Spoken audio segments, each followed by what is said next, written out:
there. This is Jacqueline with Nikkelanddimedecor. And I thought we needed an update on our quilting of our Yellow Brick Road quilt. You know, the quilting takes the most time to make the quilt. We made the blocks and the top in an hour, and that your quilting takes a long time to do. And I've never done one totally by machine. I've always hand quilted. But this one's going to be all machine quilted. Your plans don't always work out like you wanted them to, and I was going to hand quilt letters in my blocks, the alphabet, not realizing and thinking, hey, they're going to be backwards on that other side.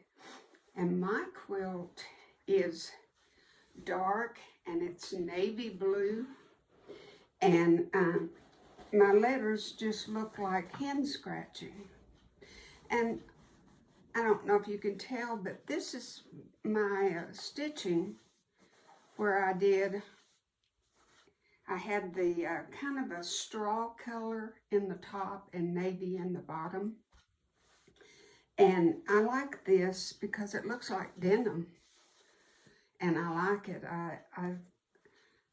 I like the way it looks so far, but those letters didn't work. It just didn't work. And so I have to go a different route. So that's what I want you to understand is that sometimes our plans go awry and we shouldn't panic and just reassess the matter. Well, I wanted to show you. I told you you could use stencils, you could do whatever to do your quilt. But I have gone around each block, probably 1/4 of an inch, and it's all secured. But this is too much to be left not quilted. You just don't want to leave that much because it doesn't have anything to adhere to, and your batting will work its way loose. And quilting should really be about every 4 inches, 5 inches. I like it about every 3 inches, but you just don't want this much open space right here. So what I've done is gone back to the drawing board, and I have drawn another square within it, or another rectangle within it. And that's what I'm going to do to each one. I'm going to do an inner block, and on these just little blocks. There's where I had a letter fixing to start. I haven't ironed that yet. It'll come off. Then I'm just going to put a little square. Just measure from the side on each side, like a 1/2 inch, 1/2 inch, 1/2 inch, and 1/2 inch, and then make you a square. You can cut you a template out of a piece of cardboard or a piece of paper, whatever, or just measure it and draw it off. Now see, on my darker blocks, I'll have to use a chalk pencil. But on these, I use a pencil that, friction pencil and pen, and it irons off. It just comes right off. Like this, you touch that hot iron to it and it's gone. But I wanted to show you, in case you are really confident in your quilting, you can use multiple. Now this is too small, way too small, but they do make them bigger, and they're called stemples. And you can get that and put it on your quilt and do the whole thing. But I couldn't do that on a machine. Follow along. It'll take you down the path, and it has a starting point, and you can go all the way around the thing. But that's too intricate, and I would never ask you to do that. Here's one for your borders. You can turn it this way to get this side. But I didn't want this because it's for a little boy, and I really didn't want the leaves. And I'm trying to stay kind of geometrical, you know, squares. But this is what I came up with. Now, it does have some waviness to it, but it's still within what I want. And I think it's going to look real good. And I can start on my machine. It's big, and I can start on it and go around all of the edges on one side, and then go up the other side, and then come back and do the inner little boxes. And that will work great. I did a quilt with doing that with one of my stencils. In fact, it's the one on my dining room table that just turned out so pretty. Stencils are valuable, and they're valuable because they cost a lot, but they're so worth it. But here's another one, if you wanted one for the, see, I could have used it because it's square on square. That would have worked great.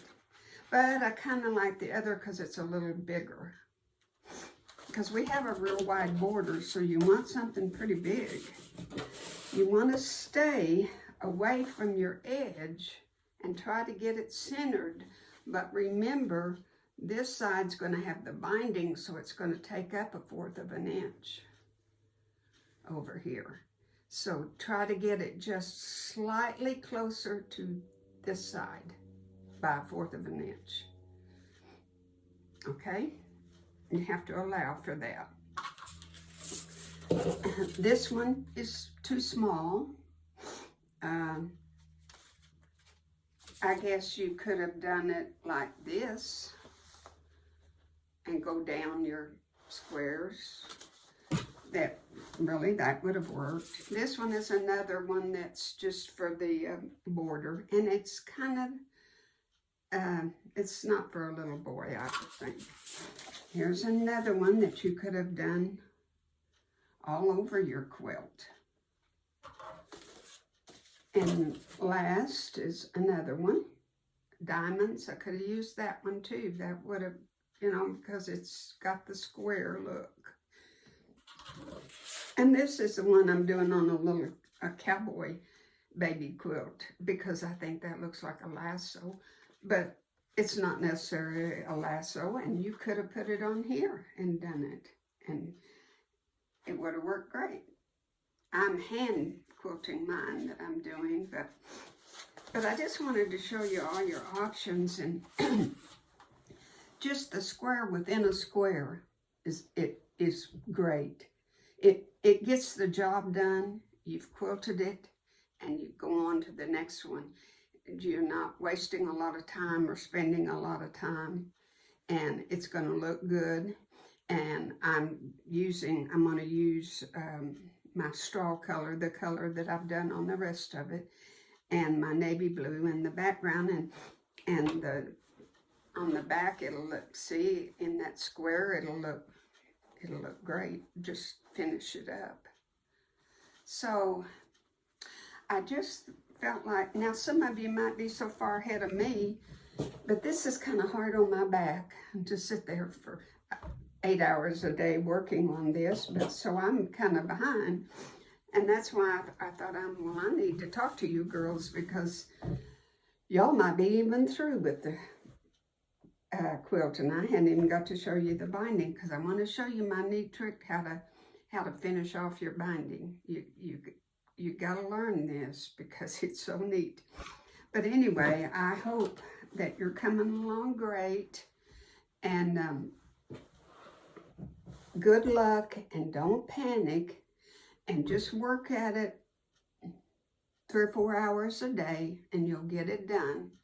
It's not rocket science. I mean, we're not running a race, and we can get it done, and it'll be okay. I wish you the best, and good luck with your adventure, and thanks for letting me update you. You have a good day. Bye.